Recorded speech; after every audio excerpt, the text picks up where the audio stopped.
name's Jessie. I'm a dietetic intern through Seattle Pacific University, and I'm at Lynnwood Food Bank doing a cooking demo.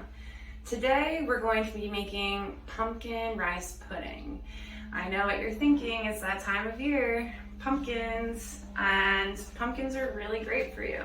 So I wanted to go ahead and show you a quick and affordable way to make a tasty dessert. So for ingredients today, we're gonna have half cup of rice, half cup of brown sugar, 3/4 cup of pumpkin from the can, a little bit of vanilla, and some spices. The spices that I'm gonna be using are gonna be ginger, ground ginger, clove, and cinnamon. And then we have 2 cups of milk. All right, this is a pretty simple recipe. All of our ingredients are gonna go into our skillet all at once, and we're gonna let it cook and reduce down. So I'm gonna go ahead and add my milk first, have my skillet on a nice medium heat. We're gonna go with the rice, and I'm just using a basic long grain rice. Don't need to really be picky on that. Some brown sugar. I'm gonna use the pumpkin.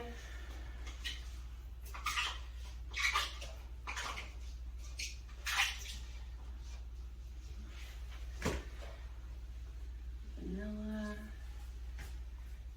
And all the spices. And just you're gonna stir and combine it until it's all nice and fully incorporated.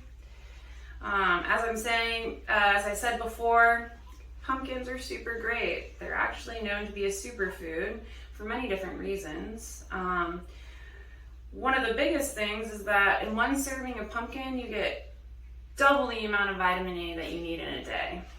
Which vitamin A, if you didn't know, is super great for vision health, boosting your immunity, and just overall good for your body for regeneration and cellular growth. I know that's a little bit beyond the scope, but if you didn't know, there's a lot of stuff going on when you eat vitamin A.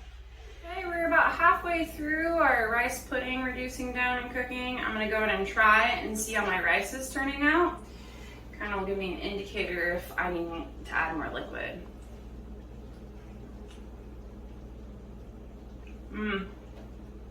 Still a little crunchy.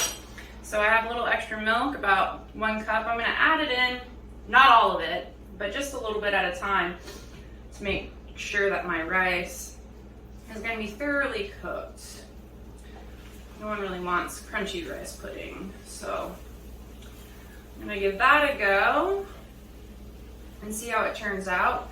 Also, a side note with the equipment that I'm using versus if you were doing this at home, I am using a fairly large skillet to cook in, which has a lot more surface area than if I was using a pot, which I think may have the liquid evaporating a little bit more quickly than I would like. But if you're doing this at home, the recipe would probably be just perfect using a small saucepan. All right, stay tuned.